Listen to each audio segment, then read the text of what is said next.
So in this video, I'm going to show you how we can write and run our first Python program. We're going to do this in two steps, i.e. we're going to show you how to write our first Python program and then how to run it.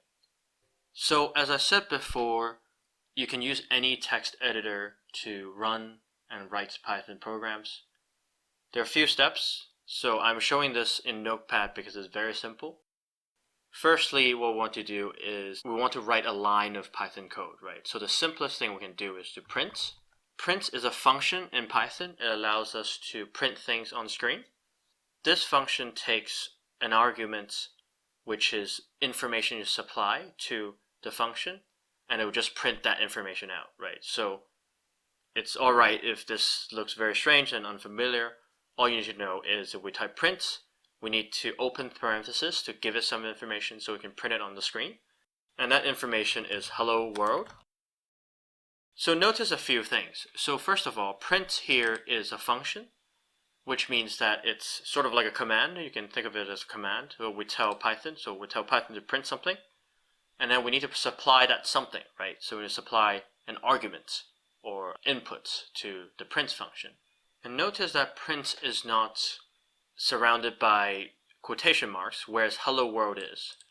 So the difference between this is if we surround something by quotation marks, we want Python to recognize that it's a string of words, right?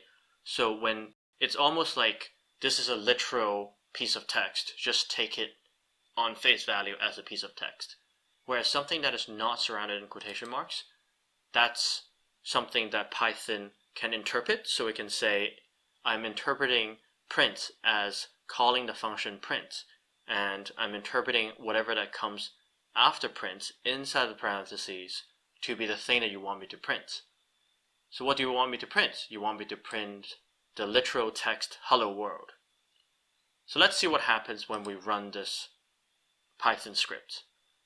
The other thing to clarify is when Python sees this text file, all it does is it runs each line as a command. So this is equivalent to us typing in hello world into the command line. So what we want to do is actually save this, and for Python to run the script, we need to save it as an extension .py.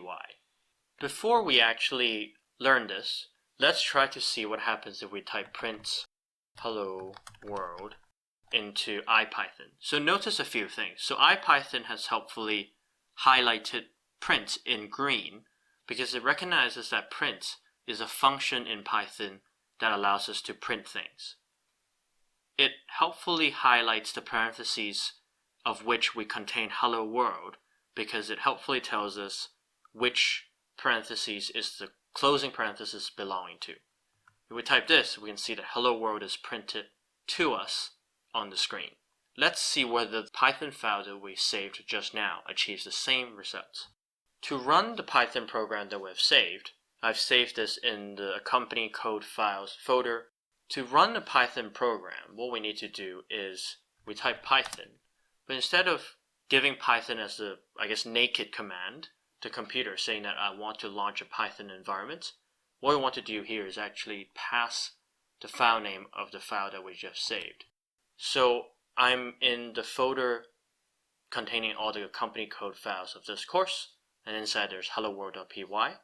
If we type Python and then give it a file name, what it would do is it would then run sequentially from top to bottom all the lines within the file as commands to Python.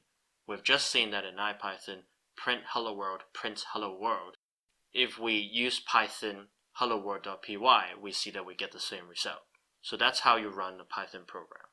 And that's all there is to it. So we have just learned about how we can write our first Python program and also how we can run it. In the next video, I'm going to show you the basic syntax of Python. I'll see you guys next time.